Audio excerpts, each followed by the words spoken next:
April 8th, 2009. A U.S. cargo ship disembarks for a trip destined for Kenya, captained by Richard Phillips. It would not arrive as scheduled due to an attack by Somali pirates that would ultimately leave several people dead. In 2013, Tom Hanks takes on the role of Captain Phillips in a film which led to 6 Oscar nominations and left everyone pointing at their friends saying, "I'm the captain now." Be careful where you go for a cruise, because Captain Phillips was inspired by a true story.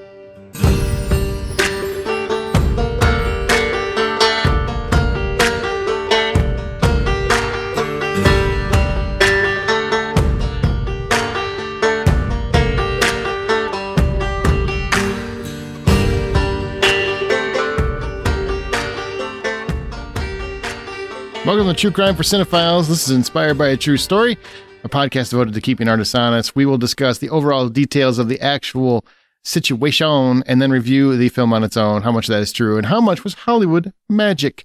I'm Aaron Peterson, an accredited film critic for the Hollywood Outsider podcast and website, and a devoted true crime follower. Joining me today are my fellow film critics and true crime devotees, John Davenport. Hey, buddy. And Amanda Sink. Hello, hello. And are you telling me that on the 2 podcast Hollywood Outsider cruises we've had, we could have been overtaken by pirates? I don't think we drifted that far, but... I know, but sure. You said next time you take a cruise, be careful. Be careful. I'm like, what? Yeah. I don't know. I mean, the Somali pirates, I'd be scared. Pirates of the Caribbean, not so much. Give me some of that. Orlando Bloom and Johnny Depp. Depends on if you're Amber Heard or not. Right. So, oh, sorry. 5 people just turned this off. No! So, Captain Phillips, this is an interesting one because I've actually met Captain Phillips in real life. Like, the Bragger. Captain Phillips. No, I don't. Super fancy pants. Let me pick this name up. Hold on a second. Got it. Yeah, drop that on the floor. No, I saw him speak once and was able to meet him at an event. But yeah, so I've heard the story from his own lips. I'm going to tell it better than him. So you really know what's true and what's not? No, I wouldn't say that. I feel there's some conflicts as to the presentation of the story. And I think it probably just depends on who you are, right? Like nobody knows except the people that were on that vessel. Nobody knows. And Captain Phillips, I don't think ever presented himself in that story or his book as really as a hero so much. But some people, I feel like because the attention was kind of put on him, that they took it that he was being presented as a hero. And I guess my question to you is, before we get really into it, when you watch the movie, do you feel like they're presenting Captain Phillips as a hero, or that they were just capturing the story as it was unfolding? I feel much more like this. They were just capturing the story as it was unfolding. They didn't necessarily make him out to be anyone special or blessed in any way. He went through a hardship, and we got to see that hardship. For me, it's kind of hard to not see Tom Hanks as a hero. So, so really, I do think that matters. I do think it does because it's Tom Hanks. Tom you see it Hanks. different. Yeah, that'd be like somebody saying Denzel Washington is not a badass or something. Like I don't know. You can't, that's just not who they are. Tom Hanks is a hero. Denzel Washington is a badass. This is just how the world works. That's true. I don't know what to tell you. But I mean, I guess in terms of the film itself, yeah, it's not presented like this is a heroic character. Look at the amazing thing he did. It was, here's the journey and here's the guy at the forefront. You know what I mean? It feels very much like a snapshot of his life. As he wakes up, he gets ready to go on this work trip, let's call it. I didn't know what else. Wait, we're calling this a work trip? It is. It's business. It is, but I don't know if I feel like it's a little light in this whole situation. But he gets dropped off at the airport by his wife, and they're having a very mundane conversation the entire time. They have a very sweet goodbye. All of it feels very practiced and very much like this is the same thing that this guy goes through. It's his real life, at least to me. I didn't think there was any sort of moment where he's calling the Pentagon and being like, okay, I'm going to go on the airplane now. Nothing like that happening. Jason Statham now? What's going on? That would be odd. But I will caveat what you're saying, John, with I do think that there is when you start getting into the hostage, like them actually embarking the ship and all of that, like there's a change in tone for his character because he does, have a role to play in all of this. Mm-hmm. And Tom Hanks just has the charisma that he does and that demanding presence that it's hard not to see that character as a hero by association, right? I could see that. I can, but you know what? We're going to have to agree to disagree on this one. Okay, that's fine. Mr. Hanks will thank me later. Right. I mean, I love Tom Hanks, and I think he's an amazing. I just think that he purposely made him. He's an amazing, not even a person or an actor, just an amazing. He's an amazing. Yeah. Period. You can put whatever you want after the amazing. I don't give a shit. But but you can. I don't know what just happened. Cardi B had to drop by for a second. I'm sorry. Right, apparently. But I feel like he purposely made himself smaller in this role, and I appreciate that. Yeah, because I can see that a little bit too. Yeah, and that is more of a testament to the kind of actor that he is, because he can make himself feel more every day. He can make himself feel big. He can make himself feel funny. You said big. I did. That's a good one. That's one of my favorite ones. Right. Like he can make himself any sort of thing he needs to be for whatever the role is. And he is just so good at making himself feel small and everyday and not that larger than life person that we know him to be. And that's not me talking down about Tom Hanks. It's more me approving or throwing out accolades for the kind of actor that he is. I have a suggestion for YouTubers. Can you put something together where Sully and Captain Phillips hang out? That'd be funny. Just hanging out, having a drink. Hey, I had a tragedy. Want to grab a beer? Mine was in a plane. Yours was in a ship. What? Wait, hold on. Sully, Captain Phillips, and his character from Castaway all sitting at a table. Oh, yeah. Sure. Uh-huh. We just need somebody in a train travesty. And then we can... Denzel Washington. He was in one. He was in Bring him! There we go. Now we got all of them. Put them all together. All right, we need to get on with this actual episode or people are going to tune out. As of the recording of this podcast, Captain Phillips is streaming on Prime. And that is always subject to change, so always check, justwatch.com or something else so you can find out where it's streaming. The true story of hijacking by Somali pirates of the U.S.-flagged MV Maersk Alabama, the first American cargo ship to be hijacked in 200 years, and was directed by Paul Greengrass, who did the Bourne Identity films, or the sequels anyway. And it starred Tom Hanks. And I do want to say, this is an important note. Tom Hanks, not nominated for an Oscar. Barkhad Abdi, who played Muse, I Am the Captain Now, he was nominated for Best Supporting Actor. So he did better than Tom Hanks. Feels wrong. Feels incorrect. Okay. I don't know. Yeah, I don't know. See what happens when you make yourself small, like John said. Weird. New episodes are released every 2 weeks. It can be found wherever you listen to podcasts or at thehollywoodoutsiders.com. You can also hear episodes early if you support the show on Patreon at patreon.com/thehollywoodoutsiders. You can always email us if you have thoughts or suggestions for upcoming episodes. Inspired@thehollywoodoutsiders.com. That's inspired@thehollywoodoutsiders.com. Film and true crime fans are always debating how true their true crime is, so let's take a listen and figure out how true Captain Phillips actually is. Please be warned. Inspired by a True Story deals with crimes that may contain adult themes and violence and is intended for a mature audience. April 2009. U.S. cargo ship Maersk Alabama set sail from Salalah, Oman, en route to Mombasa, Kenya.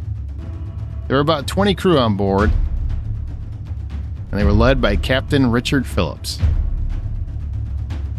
On April 8th, 2009, between the hours of 12 a.m. and 2 a.m., several hundred nautical miles southeast of Somali port city of Ail and its capital, Mogadishu, the crew of the Maersk Alabama came in contact with Somali pirates determined to capture the ship. The previous day, this crew had drilled their anti-piracy training, and this information was fresh on their minds. This included a fortified section of the ship to protect the crew. Chief Engineer Mike Perry took over a dozen crew members to this location as the pirates approached. The remaining crew attempted various countermeasures. These included firing flares, swinging the ship's rudder in an attempt to flood the pirate skiff, also known as a small boat, and even using the ship's fire hoses to keep the pirates at bay. Nevertheless, 4 pirates eventually boarded around 5:30 a.m., armed with AK-47s. They were the captains now. Mike Perry shut down all of the ship's systems, and the ship and its crew went silent. The pirates captured Captain Richard Phillips and a few remaining members of the crew, but they soon realized they could not control the ship. Perry remained outside of the sealed room. He had on him a knife, waiting patiently as the pirates searched the ship. Upon seeing the head of the pirate group, Abdi Muse, the crew attacked him and held him captive after securing him inside an engine room. A negotiation then took place. Perry and the crew agreed to release their hostage, the Somali pirate, in exchange for Captain Phillips. The pirates agreed to this exchange. But you know what Jack Sparrow always says: never trust a pirate. The crew released their hostage first, and the pirates immediately reneged on their deal, refusing to release Captain Phillips. Everyone listening saw that coming. Captain Phillips then persuaded the pirates to depart, as the crew would not turn over the ship, and he escorted the pirates to the lifeboat, showing them how to use it, as he thought they would simply take leave. They did, but they also took Captain Phillips as their hostage.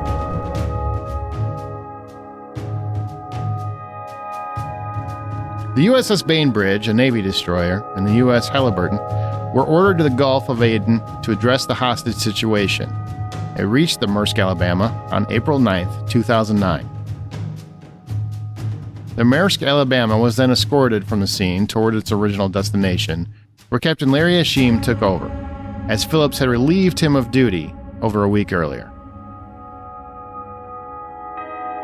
A standoff began. There was enough food on board the lifeboat, but there were no conveniences such as bathrooms. Both Navy vessels remained out of firing range to avoid engagement with the pirates.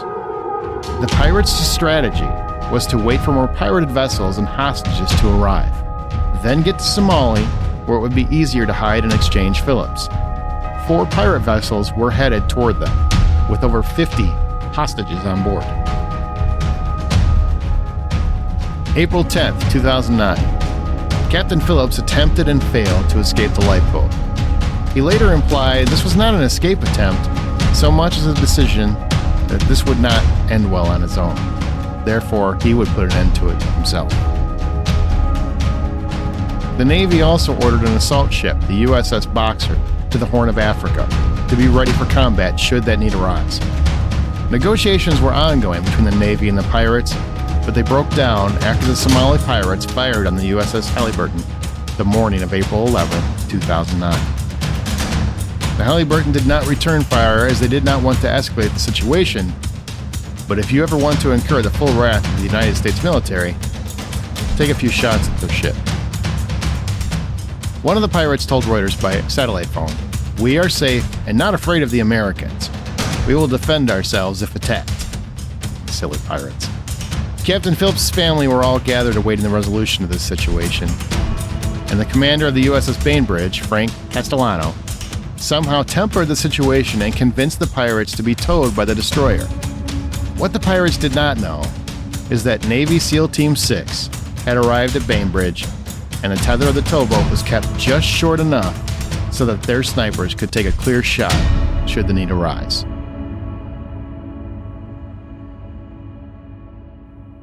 Everything came to a head on April 12, 2009.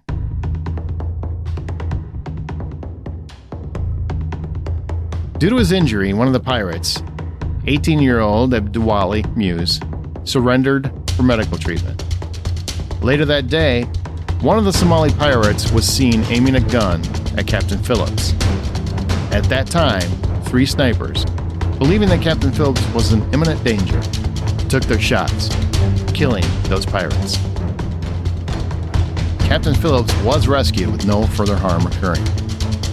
Abdi Muse attempted to be tried as a juvenile, but it was proven that he was 18 years old and would later be sentenced by a U.S. court to 33 years in prison. The bullet-riddled lifeboat where Phillips was held hostage was donated by the owners of the Maersk Alabama to the National Navy SEAL Museum, where it is often on loan to other museums around the country. Later that month, numerous crew members filed 2 lawsuits, one in Texas and one in Alabama, against the Maersk Alabama owners, Waterman Steamship and Maersk Limited, claiming they knowingly exposed their employees to dangerous elements.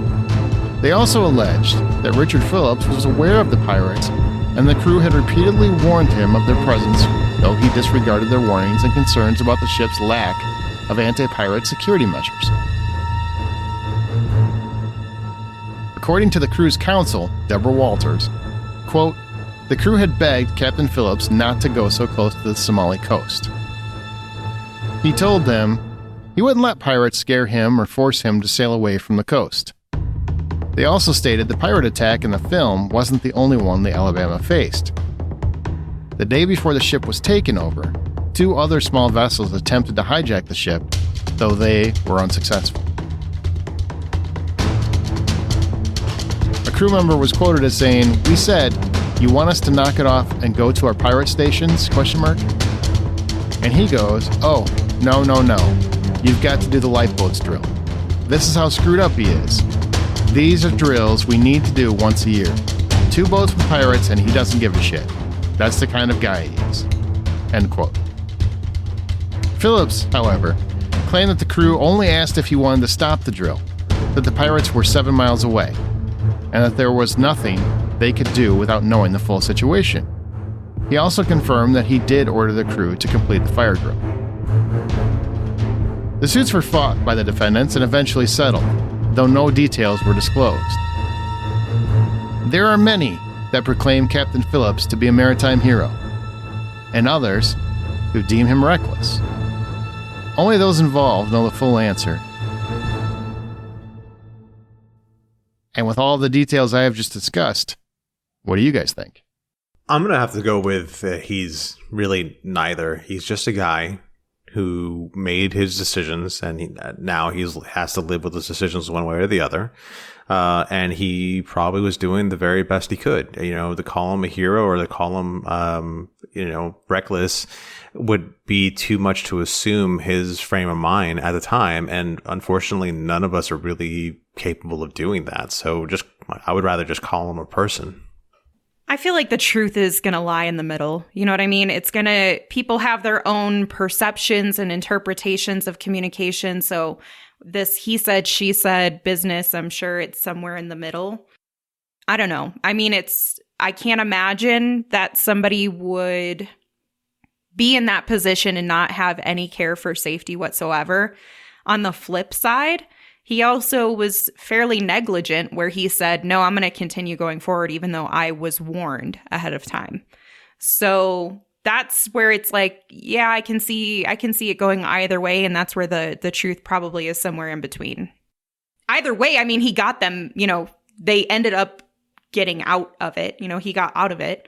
So in some capacity, is it all bad? You know what I mean? It's kind of like when people talk about how bad my driving is, and I say, but did you die though? Wow. I don't know what just happened there. I'm just kidding. No, not my own actual accidents. I'm saying like if I were Captain Phillips, it'd be like, but did you die? I mean, some of you did. I mean, not the crew is intact, right? Yeah, the truth. Yeah. They're psychologically scarred, I am sure, but they are intact. And I will say, let me drop his name again. From seeing and hearing Captain Phillips discuss the situation at length, I do not feel that he's presenting it like he's any kind of hero. If anything, he is really presenting it like he was terrified. Like this whole situation, he was terrified. He did not think he was going to be alive, that this was going to be the end of him. And when he jumped, he was really looking to end his own life so that this would be done, because this is how it was going to end anyway. I don't feel like he ever, that I've seen anyway, from research as well as hearing him personally talk for an hour about the situation, he never presented it like, I am a hero. I did this. I saved those lives. I don't think he ever presented it. If anything, I will say he commended his crew quite a bit. Now, this is after all the litigation. Maybe it's wrapped up in that secured settlement. I have no idea. But he seemed very fair to me and seemed to give much credence to his crew for the work that they've done and how they really protected the ship. And, he was saved by SEAL Team 6. And he raved about SEAL Team 6 and the work that the Navy did, which everyone should appreciate. Of everything in this story, that's what you should really take away, is that do not fire shots at the Navy. They are probably going to end things poorly for you. Hoorah. That's some crazy thinking, though. We are working with dinghies and skiffs and cobbled together motors, and we have guns that barely shoot, but we're going to shoot at the U.S. military. That's not. I don't understand that thinking. I think they were trying to show how tough they were. Well, I mean, I guess that's one way of doing it. My favorite part, well, not my favorite part, the thing that I find the most incredible about this story, right? You've got two boats on the ocean, which is in constant motion, up and down, and side to side, and left and right. You got three people with rifles who expertly executed their plan to take out these three pirates in that much motion. They're incredible. Navy SEALs. It's not like regular snipers. No, I know. They're Navy SEALs. They're great. They're awesome. They're superheroes. I get it. The movie even portrays them as superheroes. They are. I get it. No, they really are. I was in the Navy, man. And you could be like, I was in the Navy. Whoopity shit. Navy SEALs, those are impressive guys. Those are impressive. Like, what they go through is amazing. I'm not discrediting any of that. I'm just saying it's still pretty incredible. It's a feat of mathematics and motion and geometry and all that to be able to make those shots. True. And they were doing it from in their heads at the time that was going on. And they do it for little fanfare. Right. So that's what I think is the most incredible part of this story, is that action. Say what you will about everybody else, that is a very incredible action that they did. I also give the crew credit. I mean, they did everything they could to protect the ship as well as themselves. If I'm looking at it, if I'm in their shoes, I'm concerned about me and the crew, number one. Not concerned about the product. Don't care about the product. Be like, take it, take all you need of it. They did everything they could to protect themselves and the ship. And I think that was very admirable. They should be commended as well. I thought you were going to take that in a completely different way. You were like, if it was me, I would have been hiding in the corner with snot bubbles coming out of my nose the entire time. Please don't hurt me. No, I wouldn't have done that. No. Good for them for fighting back and for being able to at least make the inroads they were able to make by taking their own hostage. Granted, they released the hostage thinking, okay, everyone's going to play fair, but bad people don't play fair. So, yeah. That's the thing that cracks me up is people, you cannot negotiate with terrorists, and this is a reason why. Because look at this. Well, we'll give you one, you give us one. And of course, they're like, nah, we were just kidding. We're not giving you Captain Phillips. Of course not. You should have, everyone, even listening to the podcast, knew that was going to happen. Like, you don't have to see them moving. Isn't that negotiations 101? Yes. Like, it's not going to happen. Same time, maybe. I guess you could try that route, but let mine go and then we'll let yours go. No, that's never going to happen. Never. Right. No. Same time. Always same time. Same time. If you can't get first, then you get same time.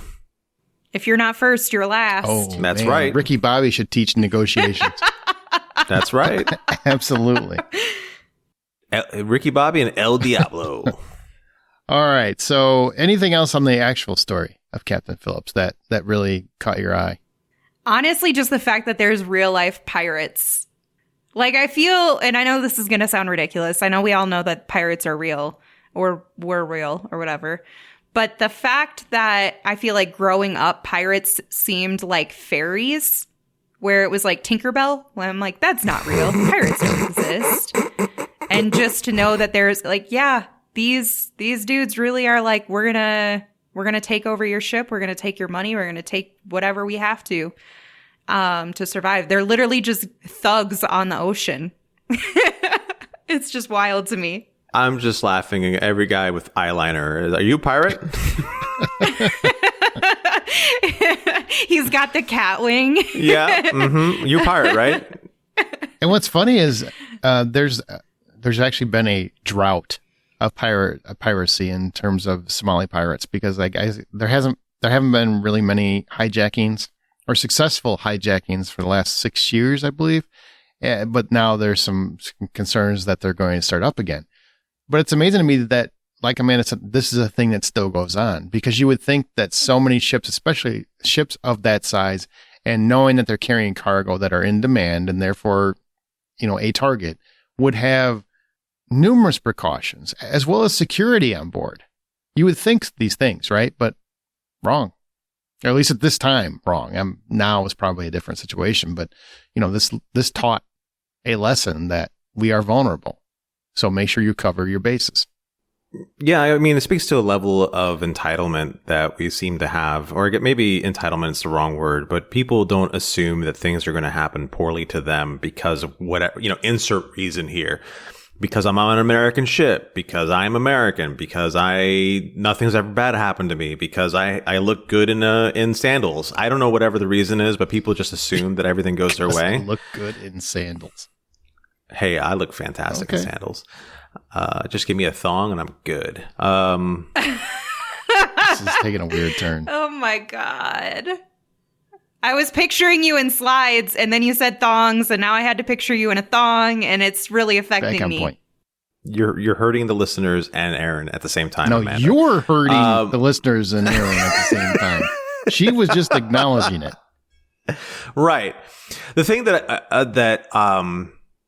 people don't understand as far as why the pirates are such a problem here, especially in Somalia, is that they at the time, and they probably still do, they relied so much on fishing to feed their families, and yet there's a whole lot of illegal fishings from other countries that are happening in that same area that is causing economic downturn for Somalians because they don't have the same sort of technology to go out and fish as heavily as everybody else is, and a lot of those other people are doing it so heavily. So there's a lot of that geopolitical financial drive for them to go ahead and do that, and it's sad because when you look at why a certain area is having so much trouble, it's just has to do with foreign exploitation in this case. All right, so as a standalone movie, let's talk about the movie a little bit. However much knowledge you had about the case, what did you think about the movie when you saw it, Amanda? Were you a fan of Captain Phillips? Yeah, I watched it because of Tom Hanks, so I kind of anticipated enjoying it. Everyone did, yeah. Right? Do you think that, well, let me sidebar. Do you think that people would have had as much attention paid to this movie if Tom Hanks wasn't the lead? No. I don't think so either. Because if I take Tom Hanks out of this movie, unless it's replaced with somebody who's equally amazing, I don't think that I care as much. I feel like he is a rarity, right? He is that rare actor who can show up, do his part, whatever that part is, and he has instant engagement from the audience. Not only does he have instant engagement, but as soon as he shows up on screen, you always empathize with that character until he tells you otherwise. He just has that ability. There are very few actors. Denzel Washington's definitely one of them too. You mentioned him earlier. He is one of those actors. I love me. Oh man, Denzel's great. He's so good. But Tom Hanks shows up, and you are automatic. He's America's sweetheart. We're just on board. But he can also be not sweet too, right? Like he has that capacity. Until he shows me otherwise, I'm automatically on his side. Because it's Tom Hanks, because he just has that ability to really empathize and feel grounded immediately. He automatically feels like a guy that I can root for. Probably because he's so similar to everyday people. He doesn't look like a movie star. He doesn't carry himself like a movie star. His performances aren't, overly heroic, even when they are. He's pretty everyman. Just like Jimmy Stewart in many respects. Except Jimmy Stewart, if you ever read up on him, was a real life hero. But for the movie itself, I enjoyed it. I had a good time with it. Like I mentioned, I don't think that I would have enjoyed it as much if Tom Hanks weren't the lead here, or if, somebody at the same par were Chris in the role. Pratt. But no. Nope. See, I'm not crazy about Chris Pratt. I know he's Pratty Pratt, but I don't know. I just threw a name out. God, I didn't want to have a whole dissertation on Chris Pratt. Maybe Chris Pine. If we were going to go younger, maybe Chris Pine. We could definitely do Chris Pine. I would watch the hell out of that. That would be so Bryan fun. Cranston. Then I could buy the whole hero thing too, because you'd be waiting for him like, Sure. when is he going to kill everyone? Right. Absolutely. Can we have Jason Statham since we brought him up? I just want him. Could you? Okay. Use his Let's accent. remake Captain Phillips.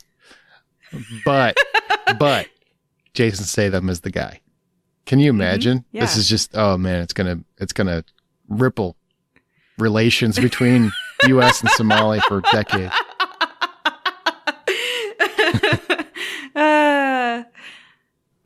That's so many bad jokes to go along with that. Jason Statham is the captain. I kind of like that. I kind Yeah, I'd of like watch it. that. Yeah. The captain. Did they just cut the Phillips off at the end of it the entire way? Even his wife refers to him as the captain. All right, the captain. She calls him Captain. It's just like every other movie. The mechanic, the transporter, the beekeeper. Yeah. You know, he's the captain. They don't need his name. the captain. Yeah. The guy. He's the guy. The blank. He's the guy. When the pirate's like, I'm the captain now, he's like, no, I'm the captain. No, he doesn't say anything. This Have you is seen my a Jason ship. Statham movie? He doesn't say anything. He just beats the shit out of him.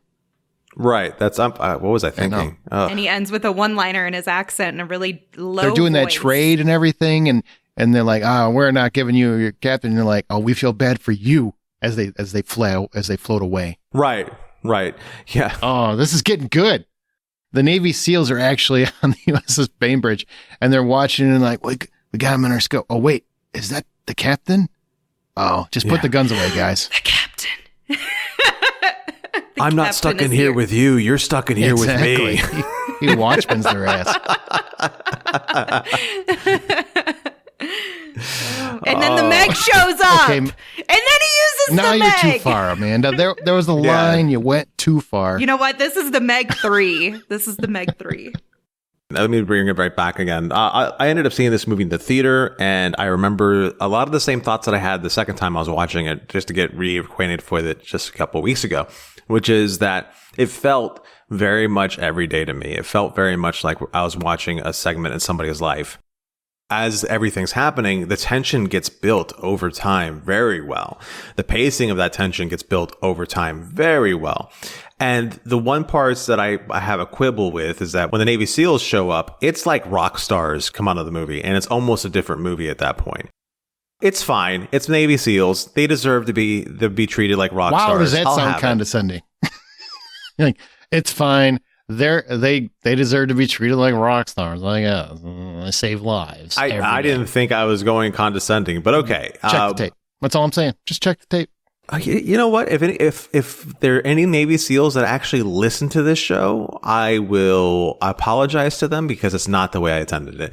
And I will tell them that they're amazing, and then I'll grab ankles. But anyhow, the thing that I think is the best part of this movie is that when they finally rescued him and he is in the sick bay, you got the corpsman sitting there asking him questions, and he just starts responding, and you can see the actual breakdown now that he's rescued, and you can see him go, "Oh my God, I'm safe," and he crumbles right there. It felt so real, and it was such a beautiful moment. And in the first time you're viewing it, you can get emotional watching that whole moment because you can see exactly every emotion running through his head. And again, the people in sickbay who are talking to him or talking him through everything, they seem very much like real medical technicians and corpsmen who are doing the Lord's work with this man, and it is a beautiful moment. It was a beautiful moment. I love the SEAL scenes too, though, because I think of them as rock stars. I guess when those are guys that just always amaze me. But I agree, his breakdown is probably the best part of the movie for him. I do feel like Barkhad Abdi, who plays Muse, who was nominated for an Oscar, does go a little unappreciated. I mean, his role is, even though his character is bad, he's a villain, right? There's empathy there. Like, he builds empathy there. He creates a character out of a stereotype, out of a caricature. And I think that's really impressive. I actually think that's very, very impressive. I get why he was nominated for an Oscar, and I don't necessarily know if he deserved to win one, but I do believe he needed to be in that conversation, and doesn't really get the other than the memes and the gifs where he's like pointing, at his eyes and everything. And, I am the captain. Look at me. I am the captain now. Other than that, I don't know if he got quite the recognition that he deserved. I mean, think about it this way. I think this is one of his first, or if not the first movie that he ever did. And he has to go toe to toe. It is the first movie he ever did. He has to go toe to toe with America's sweetheart and still be real. And he pulled it off. Like you said, he was a real person and he had nuance to his character. And yet, this is the first time he's going to be on screen. Yeah, he deserves that nomination. Going against one of the best actors of all time. Yeah. Yeah, that's a really good point. It's impressive. Okay, so did the movie respect the victims? I mean...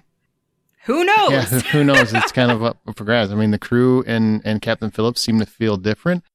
I mean, I do wonder because when you're in charge, I believe your perception is going to be different than those underneath you because you have different responsibilities. You're looking at it from a different viewpoint.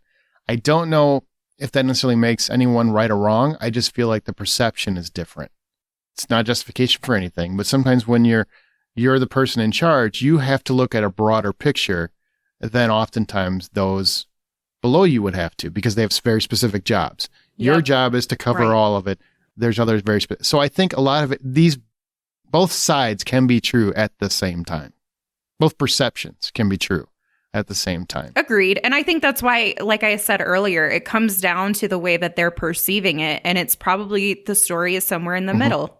Neither side, whenever you have a difference that's that drastic of opinion and interpretation, there's such a slim chance that the story truly is one way or the other. It's very much often a piece of this and a piece of that. And maybe, someone has predominantly the right interpretation and understanding of what occurred. Mm-hmm.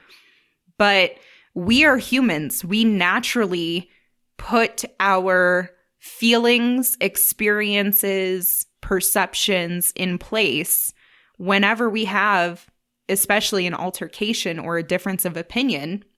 And that's a lot of times what leads to it, right? It's because of who we are as people, what we've experienced, what we think, how we perceive it. And it's very difficult to find what is reality, what is the truth in those situations.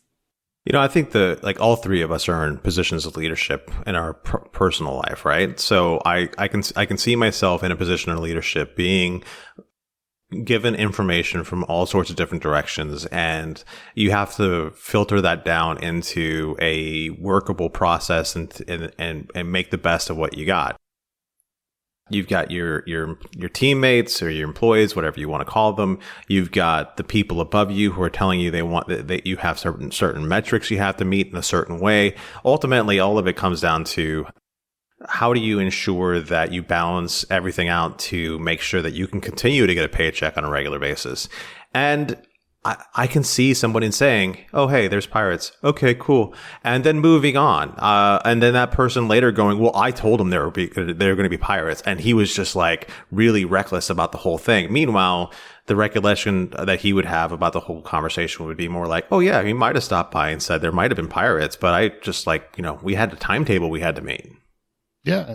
I mean, perception is reality. Whatever your perception is how you think it happened. So I don't know. All I know is from hearing the man speak and reading up on it, it doesn't seem like anyone really is portraying him to be heroic so much as just a guy that got caught up in the situation. Now, the crew members seem to be saying the companies are responsible for not protecting them better, and that Captain Phillips should have taken more precautions. I don't know what difference no one knows what differences that would have made in terms of the situation that occurred. But what we do know is that everyone was relatively unscathed, other than some psychological damage for sure. But they got out of it okay. And I think that's the best thing you can take from it. And the movie, I think, presents that pretty fairly. And also gives kind of a voice to the Somali pirates. Now, don't get me wrong, they're the villains of this piece for sure. But I feel like by making at least one of them empathetic, it creates a real person and kind of shows that here are the reasons why they're doing it, no matter how horrific the act is. Is that fair?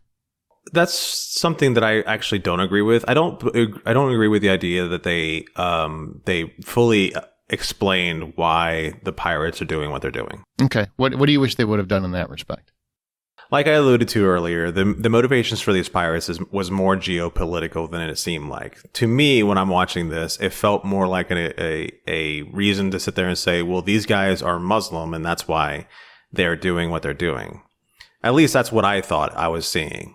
With the way that they were being bossed around by somebody above them who is a cleric or something to a degree, and that person is getting them to go ahead and do all this stuff.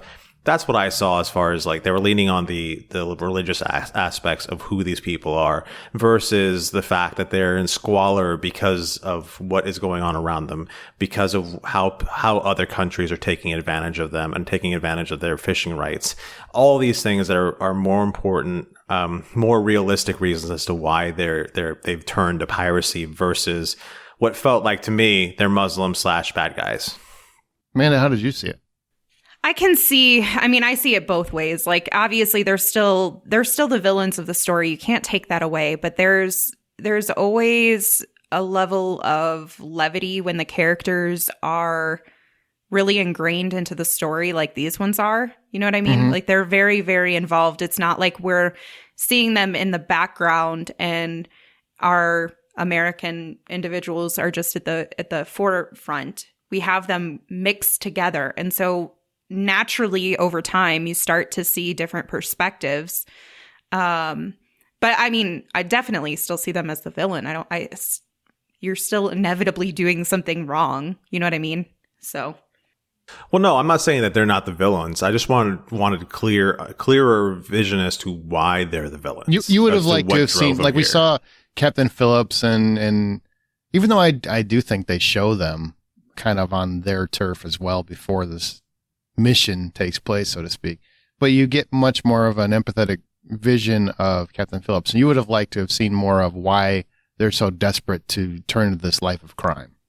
Right, exactly. I would have liked to have seen that versus poor people, Muslim, bad. I would like to have seen more of like... that's fair. Yeah, that's fair. You know, what you're looking for is for us to have character development for these ones too, right? Like where we can show what they've encountered, what they're going through, what led them to where they're at. And by doing that, we get a more well-rounded picture. I don't think that the film ever had the intention of going about it that way. No. They were taking it very much from an American standpoint, rather than here's the full scope of every side of the story. I can see the merit in exploring that a bit more, but I can also see where the waters become incredibly murky, and it's, are you now defending these actions? Are you trying to condone them? You know, and it's a really fine line, and people are going to have very different opinions. And if you were to even just take this off the water and look at it on land, people who are living in poverty engage in crime because they have grown up with the understanding that this is the only option for survival. And I would love for us to take a sympathetic approach to that before people who go out of their way to find someone to commit crime on. And like, I understand all perspectives, but I just don't think that even if they did that, we as a society are in a place where we would be receptive to that information. Well, I do think it's important to note that this was the first successful pirate taking of a ship under the U.S. flag since the early 19th century. That's just wild. That might lead to why some might feel like we'll be fine. They're not going to get us. We'll be fine. Overconfidence. I mean, they probably said, you know what? These pirates don't wear eyeliner, so we're going to be all right.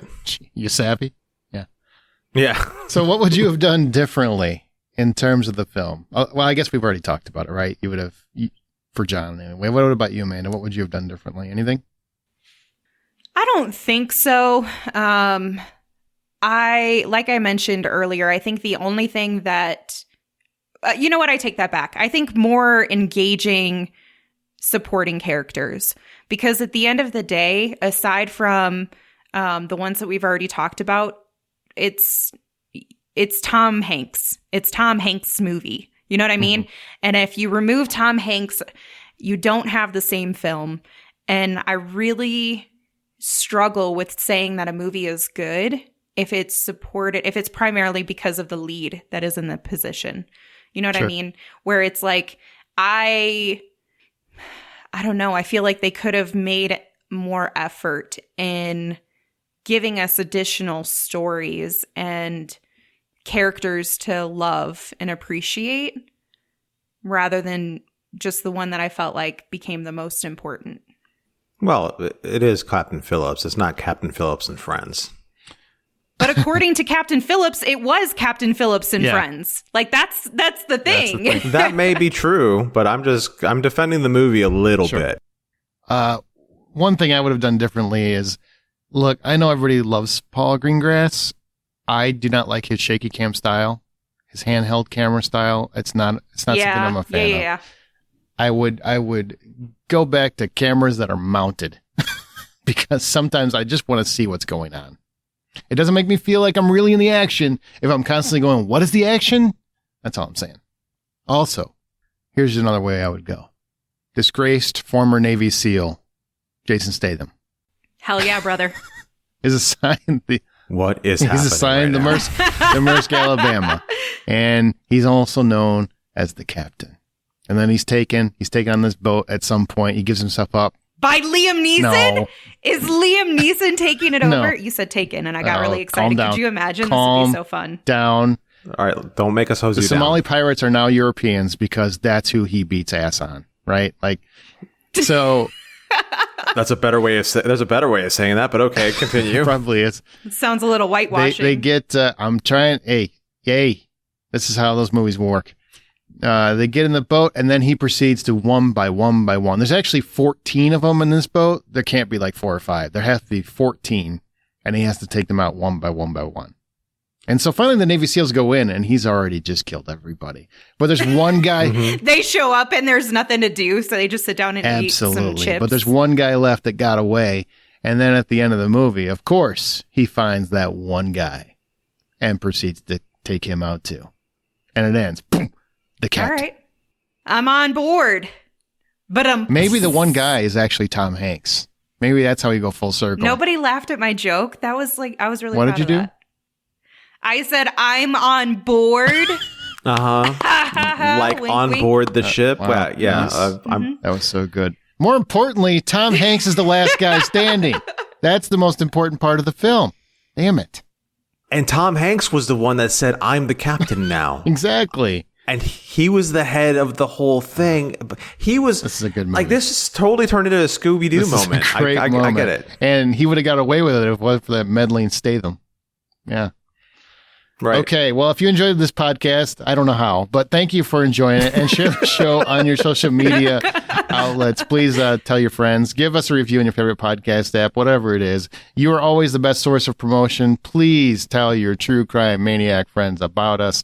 We love that you love this show. Thanks for listening to Inspired by a True Story. Now let's keep those artists honest. How about the skipper? We can call it the skipper. And he's not the captain. He's actually the guy that swabs the deck or something. He's the janitor? He's Gilligan? he's basically Gilligan. Yeah. I don't know. I kind of like this. Right. And the skipper turns out to be Sylvester Stallone. Stop. This got ridiculous. Disagree.